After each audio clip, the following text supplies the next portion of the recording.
মলিয়ানে যে তীর্থস্থান রয়েছে এইটা আমার জানা ছিল না। এটি কোন ধর্মের তীর্থস্থান জানতে চাওয়ায় আমাকে বলা হয় এখানে কর্মই ধর্ম। এই কর্মতীর্থ মোড়ের পাশেই শুরু হয়েছে কুন্ডু মোবাইল এবং ইলেকট্রনিক্সের দোকান, যেটির উদ্বোধনের দিনই এতটাই ভিড় হয়ে যায় যে এক হাইব্রিড সাইজের ট্রাফিক পুলিশকে নিয়োগ করা হয় দোকানের ভিড় নিয়ন্ত্রণ করার জন্য। দোকানের খ্যাতি এখন থেকেই এতটা দূরে পৌঁছে গেছে যে মুম্বাই থেকে বলিউড স্টার ভিকি কৌশল এসে এই দোকানের সামনে সেলফি তুলে নিয়ে যায়। স্মার্টফোন বিক্রি করা এই দোকানের দেওয়ালগুলিও এতটাই স্মার্ট যে সেগুলি নিজেদের আলো নিজেই তৈরি করতে পারে। দোকানের মালিকও একজন জাদুকর, যিনি ফু মেরে সময় বদলে দিতে পারেন। এবং এখান থেকে মোবাইল কেনা এতটাই সোজা যে একটা দুটো নয়, মানুষ এখান থেকে এক বস্তা মোবাইল কিনে নিয়ে যেতে পারে। এই দোকানে এসেই আমি জীবনে প্রথমবার ল্যান্ডলাইন মোবাইল দেখতে পাই।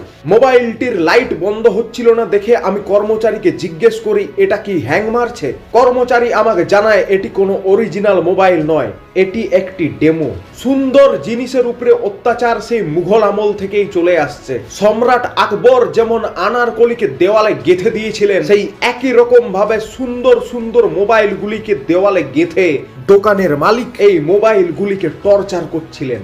এখন আপনারাই পারেন এই সুন্দর বেচারা মোবাইলগুলিকে বাঁচাতে, তাই জলদি জলদি এই দোকানে এসে এখান থেকে মোবাইলগুলি কিনে নিয়ে যান। দোকানের মালিককে আমি ডেকে বলি আয়নাটা বেশ সুন্দর লাগিয়েছো, মানুষজন মোবাইল কিনতে কিনতে নিজেদের মুখও দেখতে পারবে।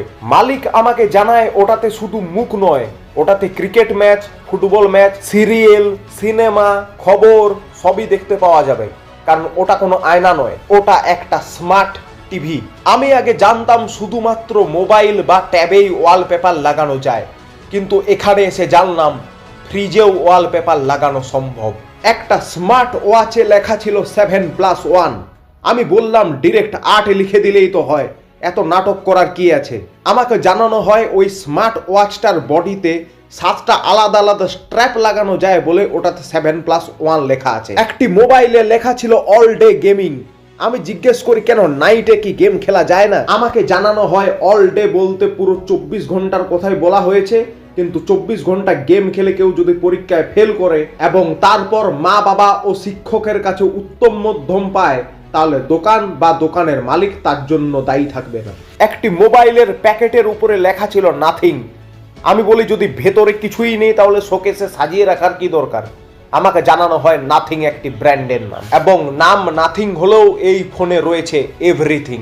এখানে মোবাইল বা অন্যান্য ইলেকট্রনিক্সের জিনিস কিনে তার প্যাকেটটিও আপনি কিভাবে ব্যবহার করতে পারেন